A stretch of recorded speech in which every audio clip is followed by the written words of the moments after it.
Hey everybody, how's it going? This is going to be kind of a long video. It's going to be a review video for the Collector's Edition Dark Angels Codex, kind of my thought on the presentation of it. Now what's on the inside? Because first off, the inside is the same exact as a regular Codex. Secondly, I don't really have haven't really tried to make an army list yet, and I haven't played with it really, so I can't give you my thoughts on that. I'll do those videos in the future as my Dark Angels army is kind of put back together. But anyways, it's just going to be about the Collector's Edition itself. And to do that, I'm going to go over the Chaos Collector's Edition as well, because the Dark Angels one is a vast improvement over the Chaos one, and I'll show you that so you can see what I'm talking about.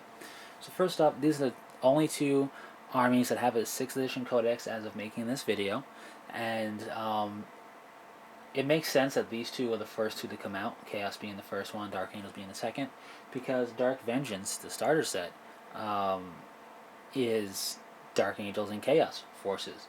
So it makes sense to have those respective armies have an up-to-date codex first over other armies because they're in the starter set. That to me makes sense, and I'm going to claim that's what they did even if it was by accident.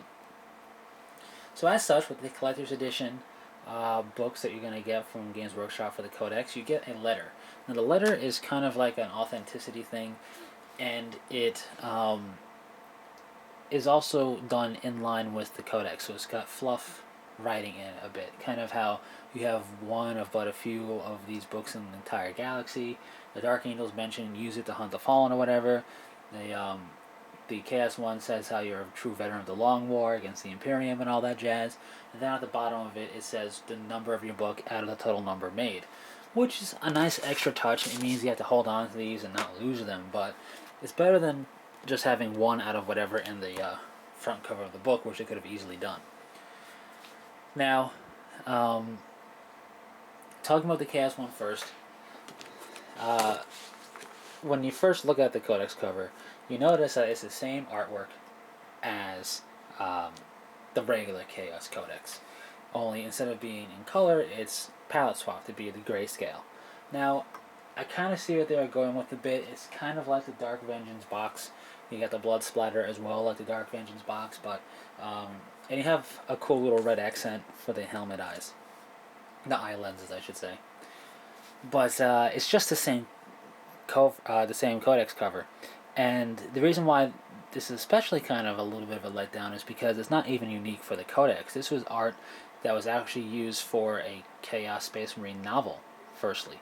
So it's kind of rehashed art for the cover, and then used again for the collectors.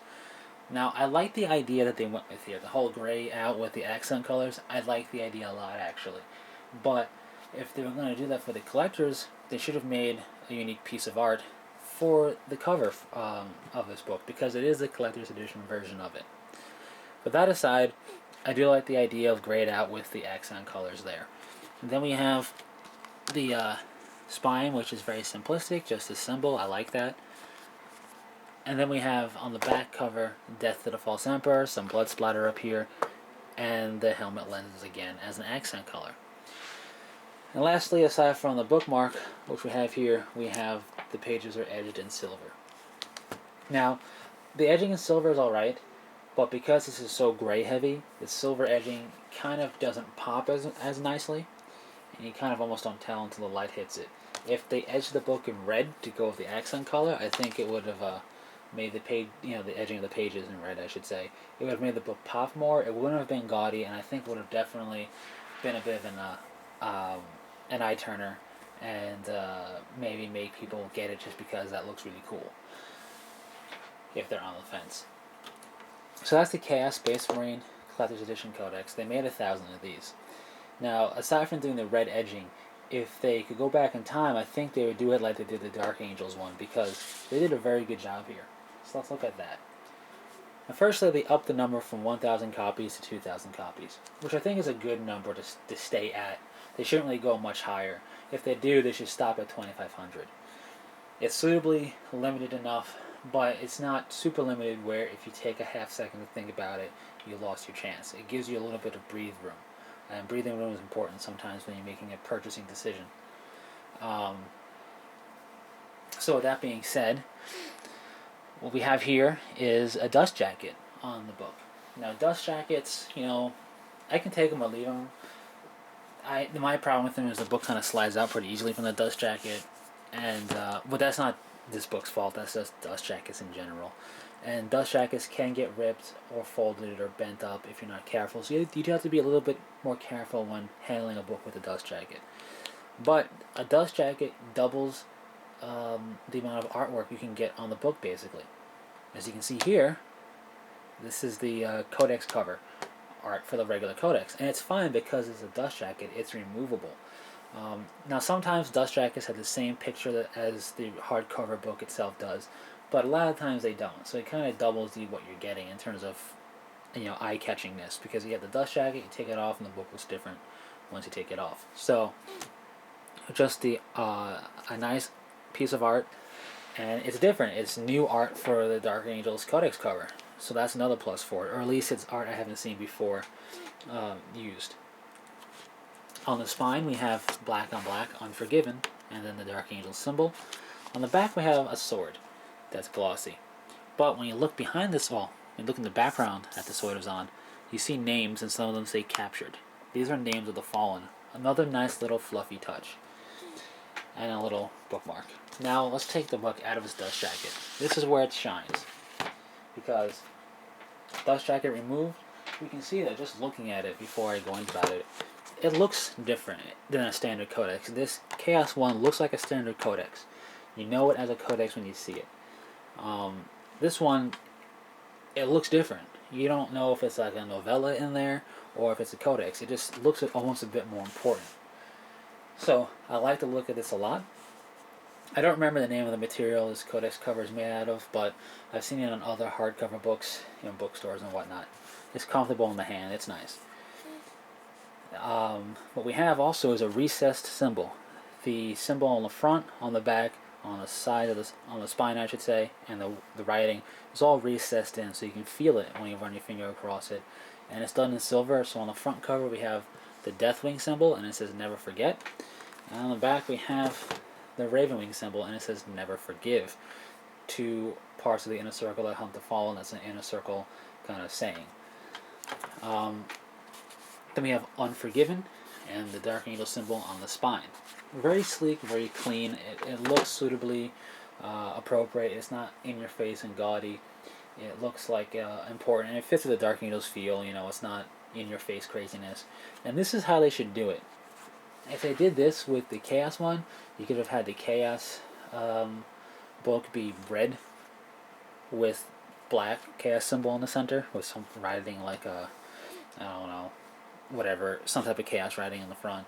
Same thing on the back, or something different on the back. That would have been cool. But hindsight's 20/20. On top of that, the book is edged in black edging on the pages. I really like that look. It looks classy. It looks simple. Black on black always works, but it's classy. And they could have went with silver. Silver is a classic one to do for lining, but in this case, I've kind of imagined it with silver. I like it better with the black. And as you can see, it's not a big change. In fact, it's kind of a simplistic cover and back cover, but it works. It's very nice looking, and you have that dust jacket to make it look like a Codex when you wanted to.